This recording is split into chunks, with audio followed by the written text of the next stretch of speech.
Hello, I'm Paul Beckwith. In this video, I'll be concentrating on a paper which came out, I guess not quite a month ago. The lead author is Johan Rockström, and there's loads of people. There's about 40 authors. Timothy Lenton is one of the authors, and he's of course the principal author of the paper that I discussed in my last video on ecological tipping points. And many of the people are with the Stockholm Climate Resilience Center, and the paper is called Safe and Just Earth System Boundaries. So it's a very important paper, very significant paper, and I'm going to talk about it basically in this video. Before I get into that, though, I just want to mention a couple of the books that I'm reading at the moment. So my nonfiction book is called Wild Blue, A Natural History of the World's Largest Animal by Dan Bortolotti, and of course it's on the giant among giants, the largest whales in existence. And I might do a book review on this channel for it. And of course the fiction book I'm reading I'm really kind of interested in the author Michael Connolly and his Lincoln Lawyer series. So I'm reading I just finished the fourth or fifth one in the series, the fifth Witness, and I'm reading Gods of Justice, I guess, is the last one in the series. And if you think about it, who are the gods of justice? One hint might be there's usually 12 of them, and I'll give it away. They're basically the jurors in a trial, right? They're considered the gods of justice. It's a good way of putting it. They decide on the guilt or innocence of the person being tried. So that's my fiction book. And there was a great Glebe garage sale, and a women's center donated loads of stuff, for a fundraiser. So we had their stuff on the front lawn, and I still have a box of books from that. And I was flipping through the books, and I came across this book, this E.L. James book. You might be familiar with it.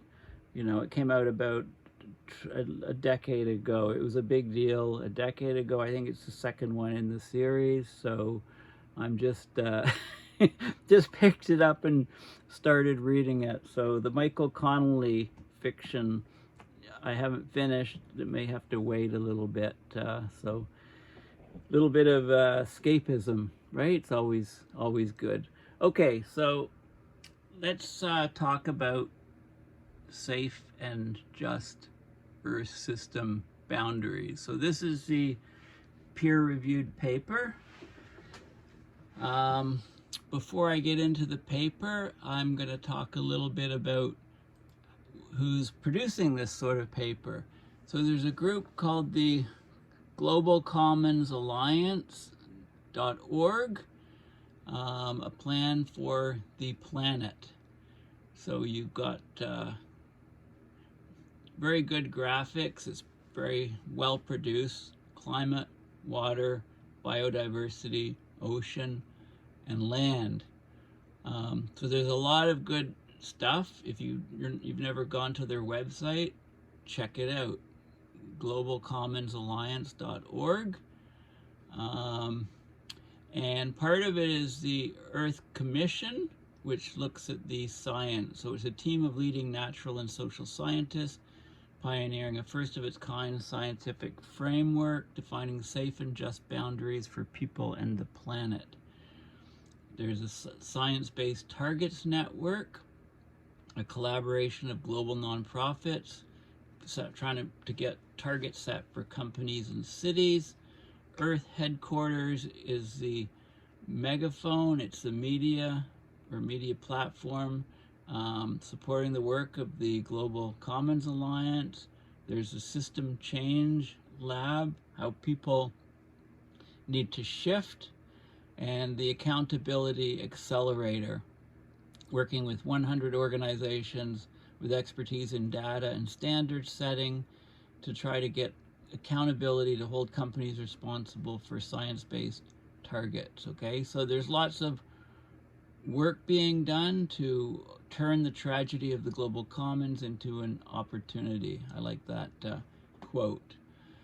Okay, so part of the Global Commons Alliance, there's a subsection called Future Earth, Research, Innovation, Sustainability. It's a global network of scientists, researchers, and innovators collaborating for a more sustainable planet. And they do a lot of publications and work, and there's a publication on the Anthropocene. So they try to accelerate transformations to global sustainability through research and innovation. Okay, so there's that group, and within that group, within the whole framework of the Global Commons Alliance is the Earth Commission, which is it's a subsection of the Global Commons Alliance. And so basically it's looking at the science. Science is sending a clear message. Human activities are rapidly pushing the planet towards irreversible tipping points, which threaten the foundations of human well-being. And as I showed in my last video, we're approaching these tipping points much more quickly than we think. And these tipping points are much closer in the time horizon than we think, because most models are just looking at primary drivers, but they need to look at secondary and tertiary drivers, and also noise in the system from, for example, extreme weather events, floods or droughts. And when you have a combination of all those things, the models show that you reach those tipping points or thresholds for tipping behavior much sooner than we would expect. So of course, without saying, all life on Earth depends on clean air and water, biodiversity, healthy oceans, and a stable climate. These are the global commons, the shared resources that ensure a habitable planet. What are the environmental thresholds that we should not cross in order to safeguard a planet that can support human well-being? And how can we do it in a just way? This is the focus of the Earth Commission. So first study, Quantifying Earth System Boundaries, and that's the study that I'll look at in detail. So it was introduced with, so here it is here. So let's have a look at what it's involved in. But before that, I want to talk about a group, the United Nations Sustainable Development. They have a 2015 paper where they talk about the Sustainable Development Goals, the 2030 Agenda. Okay, so it's an action plan for people, the planet, and prosperity. And it looks at all of the different 17 Sustainable Development Goals and 169 targets, which they announced back in 2015. So it's a very comprehensive agenda looking at people, planet, prosperity, peace, partnership. Okay, and there's a declaration and a vision, and I'm not going to go into all of the details here, but there is a downloadable paper document that came out at that time, and this is, if I click on that link, this is the publication of this document in 2015. There's lots of separate documents on relatable topics, and the document here is called Transforming Our World, the 2030 Agenda for Sustainable Development, like I said, published in 2015. And it's got all the sustainable goals here, but there's subsections. So, for example, Goal 6, ensure availability and sustainable management of water and sanitation for all. And it's got all these subsections of ways to achieve that goal. So it tries to break it down into sort of, divide and conquer. Divide it up into smaller chunks and try to achieve those smaller chunks, and then you can achieve the main goal. So this is also figuring into the thinking behind the paper. Okay, so the paper, if you click on the paper on the Earth Commission, it gives you sort of the high-level view of the paper. So this is, so we'll just have a quick look at this. So, a just world on a safe planet. First study quantifying the Earth system's boundaries live. Humans are taking colossal risks with the future of civilization and everything that lives on Earth. The new Earth Commission study published, so that was published May 31st of 2023. 40 authors. It's the first quantification of safe and just Earth system boundaries on a global and local level for several biophysical processes and systems that regulate the state of the Earth system. Okay, so there's summaries on each of these main different points. Justice is the idea that it's assessed based on avoiding significant harm to people across the world. It tightens the Earth system boundaries, provides even less available space for humans on Earth. So it's different from the safe boundary. Numerous of the safe boundaries have already been crossed today. So we're in the Anthropocene, putting the stability and resilience of the entire planet at risk. This is why, for the first time, we present quantifiable numbers and a solid scientific foundation to assess the state of our planetary health, not only in terms of Earth system stability and resilience, but also in terms of human well-being and equity justice. So Johan Rockström, he's the Earth Commission co-chair, the lead author, and director of the Potsdam Institute for Climate Impact Research as well. Justice is a necessity for humanity to live within planetary limits. This is a conclusion seen across the scientific community in multiple heavyweight environmental assessments. It's not a political choice. Overwhelming evidence shows a just and equitable approach is essential to planetary stability. We cannot have a biophysically safe planet without justice. So this includes setting just targets to prevent significant harm and guarantee access to resources to people, and for as well as just transformations to achieve those targets. Okay, so there's a lot of health implications, like there's boundaries for climate, biodiversity, fresh water, different kinds of pollution to air, soil, and water. Most have been breached, so we have to retrench and step back. We've breached already, we have to step back. So some examples, we're altering water flows on the surface of the Earth. Excessive amounts of nutrients are going into our waterways from fertilizer use on fields, agricultural fields. Limited natural areas are left, so these are existential threats for a stable planet, to ecosystems and their vital contributions to people.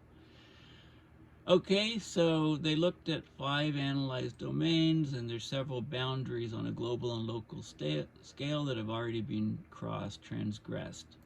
So unless a timely transformation occurs, so we step back to the safe part of the boundary, it's most likely that irreversible tipping points and widespread impacts on human well-being will be unavoidable. The Earth system is in danger as many tipping elements are about to cross their tipping points. And my last video was all about how close we're getting to these tipping points. So far, it says 17 tipping elements are identified in scientific literature. 9 are cryosphere related. The Asian high mountain cryosphere is fast changing and close to becoming a new tipping element. So we need global targets beyond climate. The Earth system is an interconnected set of biophysical processes that operate across regions and scales. Interference in one part of the world can have enormous impacts in other regions. So, you know, think of the fires that are hitting North America now, across Canada. You know, smoke's affecting millions and millions of people in Canada and the US. But, you know, those are short-term impacts. The longer-term impacts are that we're burning the boreal forest is burning, and the boreal forest is a huge sink of carbon for the entire planet. So not only are we sending all that carbon up into the atmosphere, ocean system, we're also losing our carbon sink. So expect CO2 levels to skyrocket when the numbers come out for next year. So justice tightens the available space for humans. We can have safe spaces, but when we include justice, it even tightens the space even more. Okay, so safe boundaries ensure stable and resilient conditions on Earth. They use an interglacial to Holocene like Earth system functioning as a reference point for a healthy planet. So a stable and resilient Earth is dominated by balancing feedbacks that cope with buffer and dampen disturbances. Cutting-edge science on climate tipping points feature as one major line of evidence to set safe boundaries. Just boundaries minimize human exposure to significant harm. Significant harm is widespread, severe, existential, or irreversible negative impacts on countries, communities, and individuals from Earth's system chain, such as loss of lives, livelihoods or incomes, displacement, loss of food, water, or nutritional security, chronic disease, injury, or malnutrition. Okay, so we're already there. So we use the best science to address these Earth system boundaries. We have a polycrisis. Increasing human exposure to the climate emergency, biodiversity decline, water shortages, ecosystem damage from fertilizer overuse in some parts of the world, coupled with lack of access elsewhere, and health damage from air pollution. Okay, a safe and just transformation to a manageable planet requires urgent collective action by multiple actors, especially in government and business, to act within Earth system boundaries to keep our life support system of the planet intact. Stewardship of the global commons has never been more urgent or important. Okay, so here's some examples of the climate boundaries, and more details will come out when I go into the nitty-gritty of the paper, but these are some of the highlights. So climate. Considered safe, 1.5 Celsius. Now you can, I'm talking about this paper. I don't necessarily endorse all of these numbers, okay? And I think you know that already. So they consider a safe climate to be 1.5 degrees Celsius to avoid the high likelihood of multiple climate tipping points, and that's not yet been breached. We're getting very close to it. Just climate is 1 degree Celsius to avoid high exposure to significant harm from climate change, and we've breached that already. We're at 1.2 Celsius. So safe and just climate is 1 degree Celsius. So we need to go back to that to have the safe and just situation. The biosphere. Globally have intact percentages of the globe being intact naturally to nature. At least 50 to 60% natural ecosystem areas to be safe and just. And this is being breached. Only intact is about 45 to 50%. We need 50 to 60% intact. Local managed nature, we need at least 20 to 25% of natural ecosystems in every square kilometers to be safe and just. And we've breached that for 2/3 of the human-dominated land area. Okay, so this is talking about local managed nature, like parks within cities, etc. 1/5 to 1/4 of the area to be safe and just. Okay, safe and just, globally intact nature, greater than 50 to 60% natural ecosystem area, and on a managed nature, local managed nature, 20 to 25% natural ecosystems in every square kilometer. Okay, with water, surface water, We need no more than 20% of monthly flow alteration to be safe and just. We've already breached it. We're 34% of the surface water is being altered for human anthropogenic reasons. Groundwater, we need annual drawdown, which is less than the recharge, to be safe and just, but we've breached that already for 47% of the global area. Okay, so safe and just surface water, less than 20% of monthly flow alteration. Safe and just groundwater, drawdown has to be less than or equal to recharge. Now, nutrient cycles, fertilizers are specifically nitrogen and phosphorus. So to be safe, less than 2.5 milligrams of nitrogen per liter in surface water and 5 to 20 kilograms of nitrogen per hectare per year land deposition locally. We've already, 61 teragrams of nitrogen per year surplus. We've already breached it at 100. We've almost doubled it. We've breached it by a factor of 2. And to be just, we need it the same as safe, but drinking water has to be good too, less than 11.3 milligrams of nitrate per liter, and 57 teragrams of nitrogen per year surplus. That's breached. We breached it at double already the rate. Phosphorus, 50 to 100 milligrams of phosphor per cubic meter, local freshwater concentration. 4.5 to 9 teragrams of phosphorus per year global surplus. We've already breached it because we're at 10. Okay, and the just level is same as the safe level, plus any additional local standards, so we breached it. Okay, so there's limits on nitrogen and phosphorus, the fertilizers. Aerosol pollutants. Globally, 0.15 annual mean interhemispheric aerosol optical depth difference. Okay, so the aerosol optical depth has to be similar to within 15% in both hemispheres. We haven't breached that, it's at 5%. Locally, 0.25 aerosol optical depth to avoid changes to monsoons to make it safe. 15 micrograms per cubic meter of PM 2.5 to avoid high likelihood of harm to human health. So with the smoke in Ottawa right now, we've passed about 160, about 10 times higher than that. On the worst air day we had 511 micrograms per cubic meter in Ottawa, way over it. So the wildfires is doing a number on these numbers. Safe and just globally, 0.15 annual mean interhemispheric AOD difference. Okay, and safe and just locally, that's globally, locally 15 micrograms per cubic meter. And so this is under a cigarette. A cigarette's equivalent to about 22 micrograms per cubic meter, as I mentioned in a recent video. So this is a paper link and the details. Okay, so let's just go to the paper now.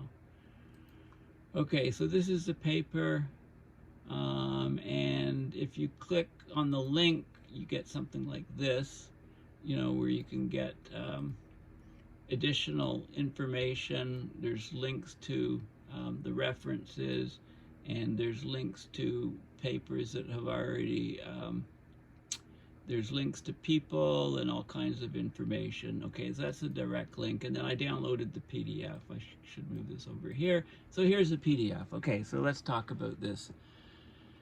So, Rockstrand, principal author, and notice Lenton's on here. If you look at where people are from, Potsdam, Stockholm Resilience Center, lots of European, Chinese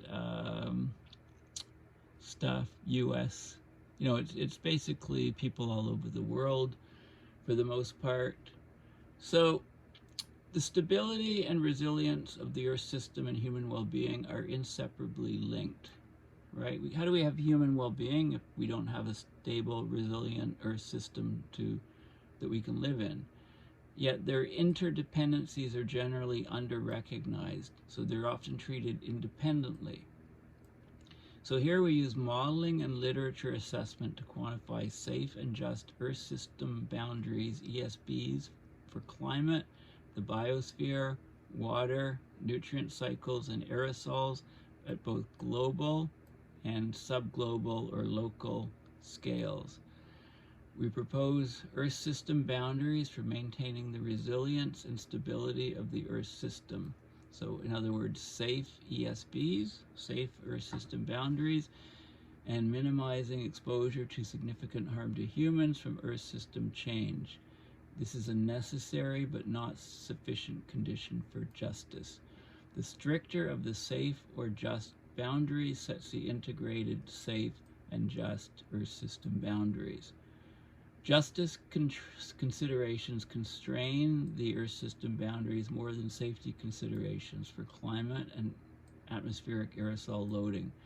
7 of 8 globally quantified safe and just Earth system boundaries and at least 2 regional safe and just Earth system boundaries in over half of global land area are already exceeded. So we've got our work cut out for us.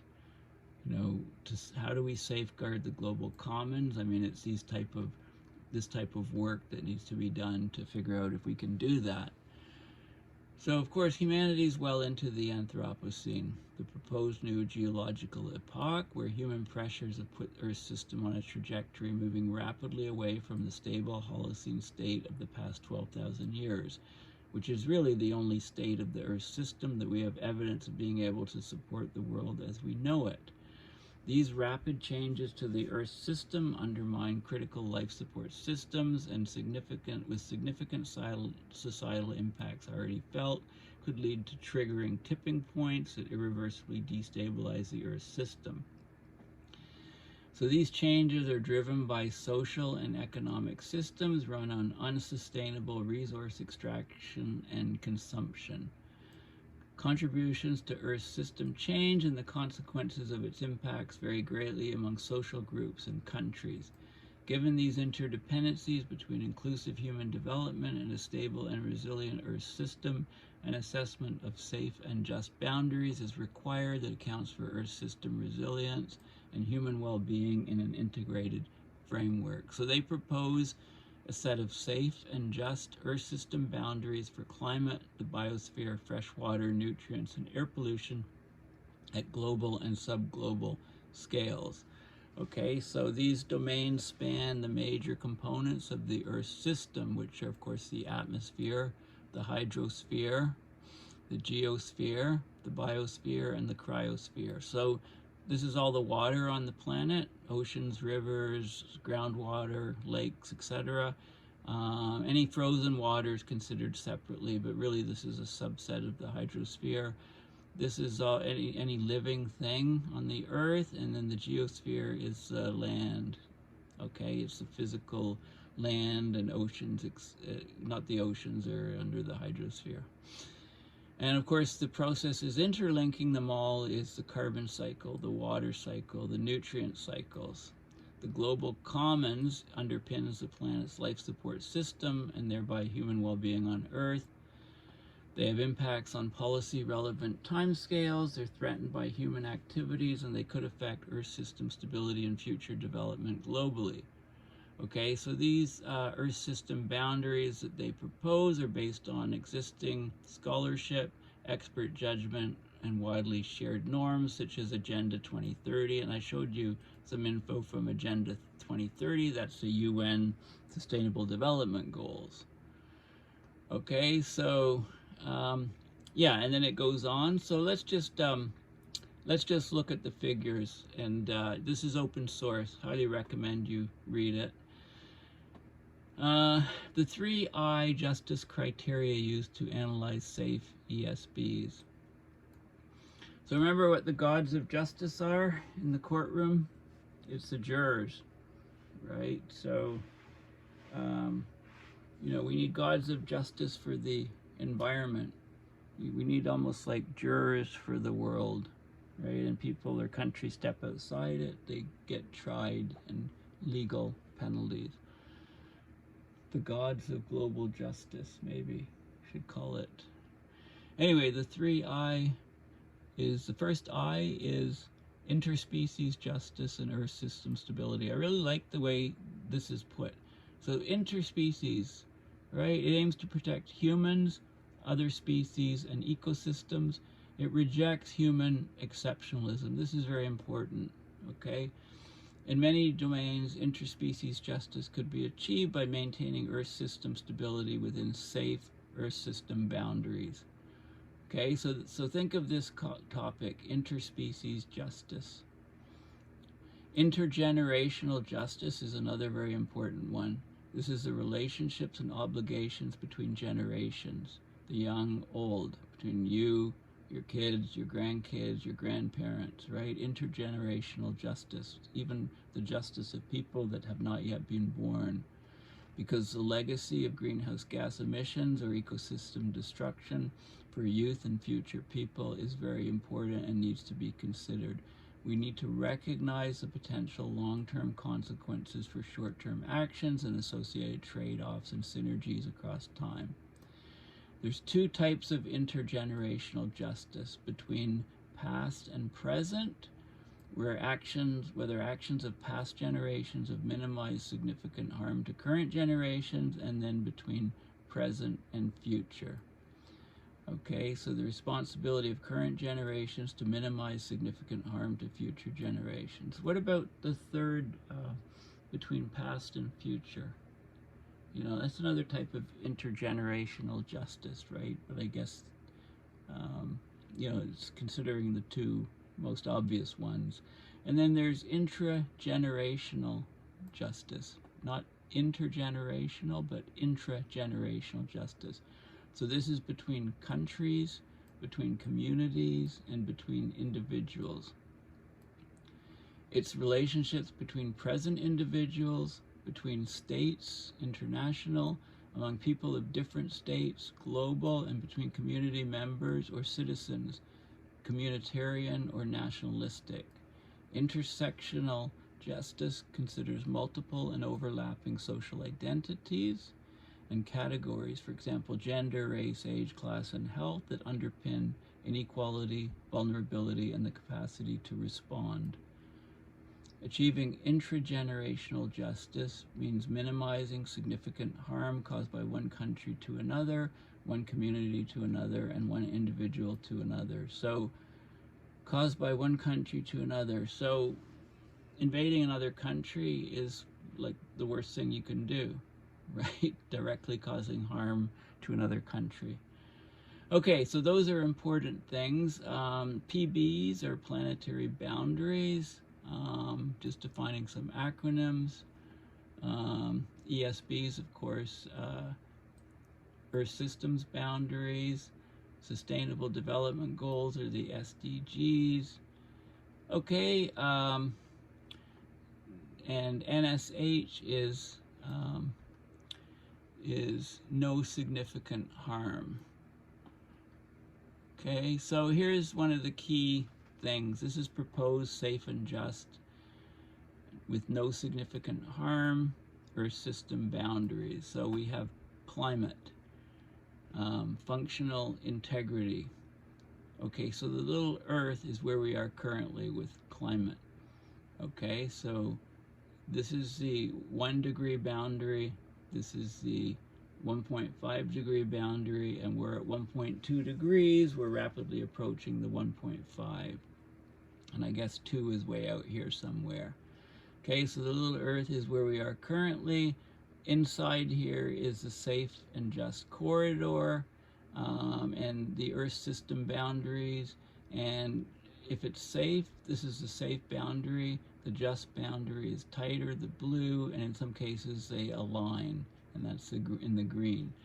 So natural ecosystem area, we're outside it. We need more of the Earth for natural ecosystems. And locally, we need more of the urbanized areas, etc., with some green space and some natural regions. Surface water, we're diverting too much water on the surface to be in the safe boundary. groundwater or extracting too much groundwater in over half of the areas, and that depletes groundwater and it's not sustainable. Nitrogen, we're well above the safe boundaries with nitrogen from in our fertilizers, also well above the safe areas with phosphorus. And aerosols there's no current thing put there. I'm not sure why. I guess they didn't know where to stick it.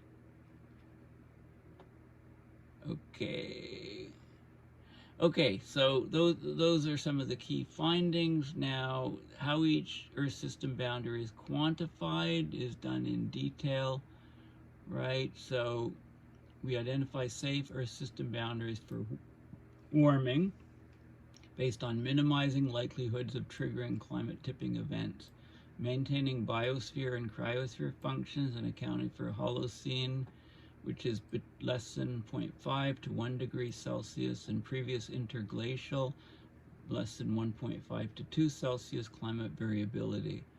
Some climate tipping points, such as circulation collapse, ocean circulation, atmospheric circulation, or Amazon dieback, have high uncertainty or low confidence in their dynamics and potential warming thresholds, but the complementary paleoclimate and biosphere analysis independently support the safe climate Earth system boundary assessment.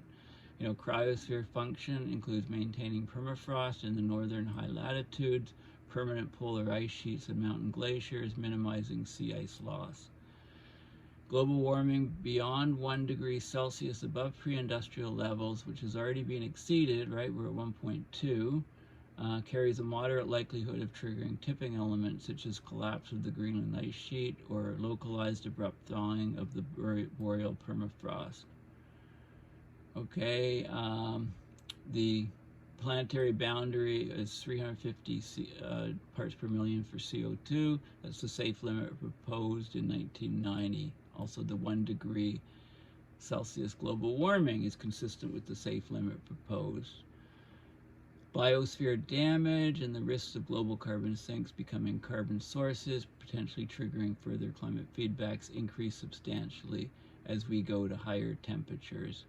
Okay, so there's a 1.5C guardrail in the Paris Agreement, and it's set for a reason. It's just not drawn out of a hat. So there's this type of analysis is done for each of the Earth system boundaries. So this is proposed safe and just Earth system boundaries that refer to figure 1, which is this image. So each of these different areas is scaled. Okay, so they're all scaled, so we have a circle here and an outer circle. Okay, they're scaled, they're normalized, if you like. So climate, global mean surface temperature change since pre-industrial 1850 to 1900. That's our definition of pre-industrial. As you know, used to be 1750. So the climate tipping points are what we're worried about. Exceeding the interglacial range, biosphere functioning. Okay, so we want to avoid regional tipping points, biome degradation. Okay, so basically the likelihood of passing the tipping points is low, from 0.5 to 1 Celsius, moderate for over 1 Celsius, high for over 1.5, and very high for over 2. So we're at 1.2, so safe and just, or system boundary for climate, is 1 degree Celsius, high exposure to significant harm. Okay, so the biosphere, the natural ecosystem areas, loss of climate, water, biodiversity. So we need to have 50 to 60% of the area being natural ecosystems. And we need 45 to 50% natural ecosystem area is what we have. 45 to 50% natural ecosystem area is what we have, and we need 50 to 60%. So we need to get back to the 50 to 60% range. And then biosphere, in terms of the functional integrity, loss of multiple local biospheres. So we need over 20 to 25% of each square kilometer to have semi-natural vegetation. So we're talking about parks and cities, etc. Greater than 50% in vulnerable landscapes, at less than 10%. There's few. This is nature. NCP is nature contribution to people. Nature's contribution to people. So we lose the ability of nature to help us address climate change when the landscape has less than 10% being semi-natural vegetation. Okay, so we need 100% of the land area to satisfy these local boundaries. So I really like this. 1/3, 31 to 36% of human-dominated land area satisfies the Earth system boundaries. So 2/3 of our land doesn't meet this simple requirement. Okay, so we've got to think about how we make each square kilometer in cities, etc., have at least 20 to 25% of semi-natural vegetation. And this even includes, does it include people's front lawns? Well, that's vegetation. It certainly includes it if you've xeriscaped or if you have natural plants in your front and backyard.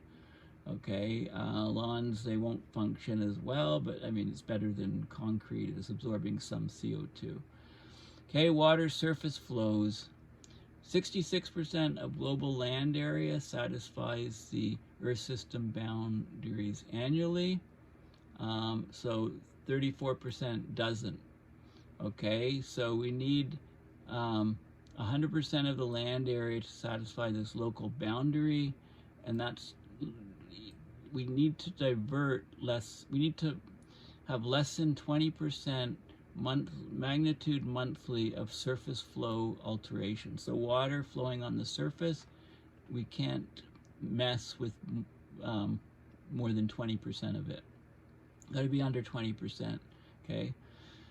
Because that's important for, for the plant growth, but also for recharging groundwater. So groundwater, collapse of groundwater dependent ecosystems, the annual drawdown cannot exceed the average annual recharge.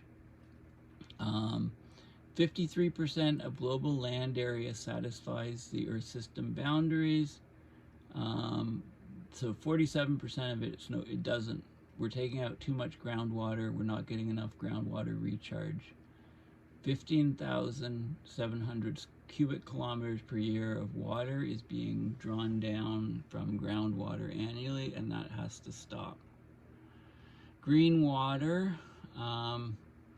less than 10% of ice-free land area exceeds boundary. This is the monthly root zone soil moisture, deviates from Holocene variability. 18% is the current global state. Okay, so we've modified the root zone soil moisture. We're above that. We need 10%, less than 10% being affected anthropogenically. Nutrient cycles, nitrogen and phosphorus. Phosphorus they both lead to surface water eutrophication, surface water and terrestrial ecosystem eutrophication. We've got too much nitrogen in our system, 119 teragrams of nitrogen per year. Total input, 232 teragrams of nitrogen per year. Okay, so we've got a huge surplus of way too much nitrogen. Also way too much phosphorus. Mined input, 17 teragrams of phosphorus per year, and we have a surplus of 10 teragrams. So we're way above with the nitrogen, with the nutrients, so nitrogen and phosphorus. Aerosol loading can change the monsoon system, right? So we need, this is the aerosol optical depth, below 0.25 to 0.5. We need the annual mean interhemispheric, so north-south difference in aerosol optical depth to be less than 0.15, and that can help us have the aerosols not negatively affect the monsoons. Locally, less than 15 micrograms per cubic meter of mean annual PM 2.5. Other levels, now, we know that up to about 10 million people die of air pollution each year. Most of it is from the PM 2.5. So less than 15 micrograms per cubic meter of PM 2.5, plus regional and globally safe Earth system boundaries. Okay, so and we're within the hemispheric difference. We're about 5% difference now. We can't go above 15 or we'll start running into problems with the monsoon. Okay, so let's just have a look at this. So this is global mean surface temperature change. We're already at 1.2. This is exposed population, millions of people. So this is a billion people, 2 billion people. And here's where we are. And so, as we rise in temperature, we get greatly increasing numbers of people. More and more people are exposed to hazards. So this is mean annual temperature rise. This is sea level rise to 2100. Now it's going to be much worse than that sea level rise because their numbers for what they expect are way, way off if they're using the AR6, IPCC AR6 numbers. Wet bulb temperatures follow here. Sea level rise multi-century. Okay, so that's going to affect way more people. But I think this is going to happen, much, much quicker than people think. This is happening in, say, the next number of decades, say 40, 50 years, I would say for sure, this type of numbers. And the wet bulb temperature is expanded. So wet bulb temperature, this is with global mean temperature, so it's just expanded this.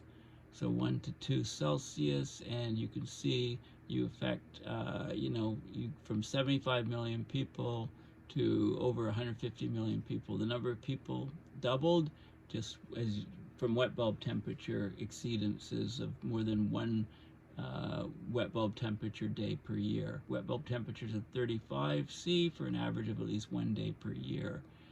And then the exposure of the 2010 global population to mean annual temperatures above 29 Celsius is the purple curve.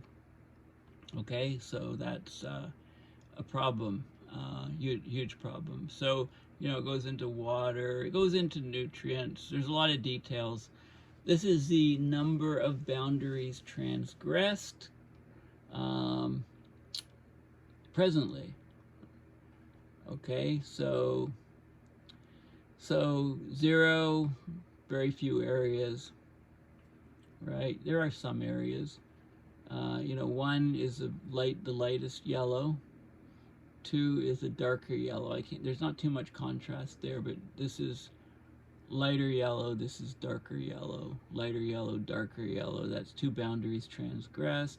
And then the oranges are worse, that's 3. Reds are 4. Very, very dark reds are 5. And there's, a few blacks in here. 6 and 7 boundaries transgressed. Okay, so those are hot spots of current Earth system boundary transgressions. Okay, and what else do we have on here? Okay, well, there's some more images at the end of it. I believe, methods, how they assess things. Let's just keep going down to the images. Okay, so here's a more detailed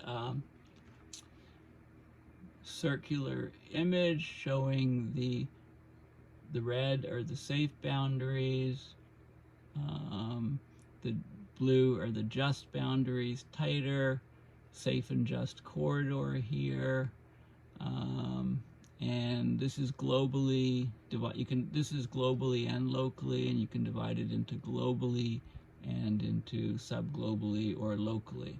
Okay, so more detail on those transgressions. And this is the assessment of levels of confidence in each domain's safe Earth system boundaries. So overall confidence, we know we have more confidence in some Earth systems and what's happening than we do in others. So climate is high confidence. Okay, high confidence in high evidence consistency and agreement in the scientific literature of the Earth system being fundamentally altered with respect to climate change between 1 and 2 degrees Celsius. Biosphere is much more limited level of agreement. The functional integrity, medium confidence. Water, surface, and ground, medium confidence. So most of the others are medium confidence. Aerosols, low confidence.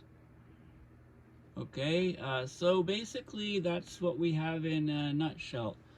Okay, so just in summary, in the last video, I talked about the paper that looked at 4 different ecosystems, and it looked at the collapse of the ecosystems, and it had models, and there was a lot of observational evidence on these. These were well-known ecosystems, and the net result is that we're much closer to tipping point thresholds than we thought, because what we thought is based on modeling one primary driver. But we need, when we consider secondary drivers, tertiary drivers, and noise in the system, noise might be something like a drought one year and torrential rains the other year, and something like the Amazon rainforest, then those things bring the tipping points or thresholds much, much closer, and we're in a very, very dangerous situation. So here, this paper is using the knowledge, but there's no way it's using much of the knowledge from the last paper in my last video. But so this will have to be updated already. It's already out of date after a month being published.